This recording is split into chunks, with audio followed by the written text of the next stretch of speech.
मैंने हमेशा से ही ये बात सोची थी कि अरेंज मैरिज आखिर काम कैसे करती है। आप किसी अनजाने आदमी से शादी कर लेते हैं और अपनी वेडिंग नाइट पर किसी अजनबी के साथ बेड पर लेट जाते हैं और वह आपको दिल भर कर छूने की कोशिश करता है।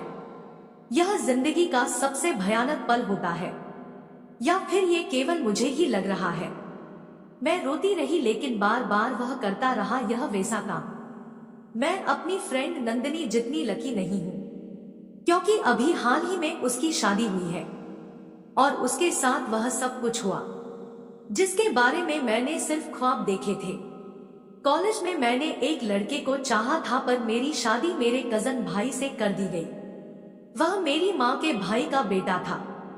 मैं एक साउथ इंडियन और काफी फन लविंग लड़की थी। मैंने अपने घर से दूर एक कॉलेज में एडमिशन लिया था। वहां मेरी मुलाकात अपने एक सीनियर दीपक से हुई। मैं जैसी भी थी वह मुझे वैसे ही सम्मान देता था। हम दोनों को एक दूसरे से प्यार हो गया। लेकिन मेरी माँ के अपने अलग ही सपने देख रखे थे।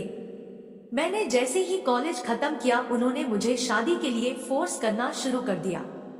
मैंने शादी के लिए मना किया और अपने प्यार के बारे में उन्हें बताया।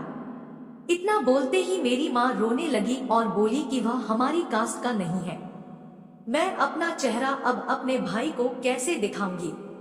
मैं और मेरी माँ के बीच में कई दिनों तक कहासुनी चलती रही। एक दिन अचानक से मेरी माँ ने चाकू लेकर अपनी कलाई काटने की जिद कर ली। मैं यह देखकर पागल हो गई और उन्हें मारने लगी। फिर कई दिनों तक मुझसे घर में किसी ने बात नहीं की। मैंने सोच लिया कि अब मेरे पास कोई ऑप्शन नहीं बचा है सिवाय अपने कजन के साथ शादी करने के। मेरी माँ ने मुझे बताया कि शादी की सारी तैयारियां हो गई है और मुझे इस बात को एक्सेप्ट कर लेना चाहिए। मैंने अपने भाई से शादी कर ली। मुझे अब भी यकीन नहीं हो पा रहा था कि मेरा भाई अब मेरा पति बन चुका है। यह सुनते ही मुझे शॉक लगा। मुझे चिल्लाने पर मजबूर मत करो, उसने मुझे धमकाया। मुझे समझ में नहीं आ रहा था कि मैं क्या बोलूं। उसने मेरे कान में बोला, मुझे तुम्हारे पास के बारे में सब कुछ अच्छी तरह से पता है। तुम्हारे ही कारण मेरे माता पिता ने मेरी शादी इतनी जल्दी में करवाई।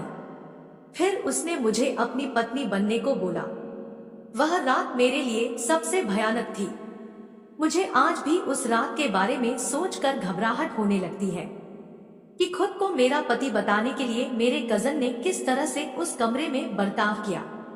मुझे कई महीनों तक उस दुरुपयोग का सामना करना पड़ा। मेरी रातों की नींद उड़ चुकी थी, लेकिन जब भी मुझे पीरियड्स आते तब जाकर मेरे मन में खुशी भरती, क्योंकि उस दौरान मेरा पति मेरे पास नहीं आता।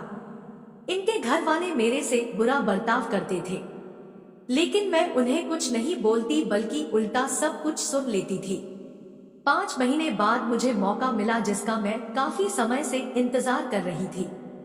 मैं अपनी माँ के घर कुछ दिनों के लिए गई हुई थी और वहां जाकर मैंने बिल्कुल ऐसा व्यवहार किया मानो मेरे साथ कुछ हुआ ही ना हो। मौका देखकर मैंने वहां से दूर भागने का प्लान बना लिया। मैंने एक दिन अपने कपड़े पैक किए और थोड़े से पैसों के साथ घर से भाग गई। मैं वह शहर छोड़ आई जहां मैं पली बड़ी हुई।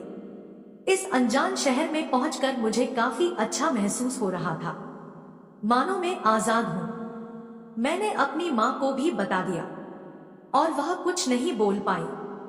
दीपक ने मुझसे कहा था कि मेरे अंदर काफी हिम्मत है और मैं अपनी नॉलेज के बल सब जीत सकता हूँ। मुझे दीपक की बहुत याद आती है, लेकिन अब 2 साल बीत चुके हैं। अब तक तो उसने शादी भी कर ली होगी। तब से लेकर आज मुझे यहाँ आए 2 साल बीत चुके हैं।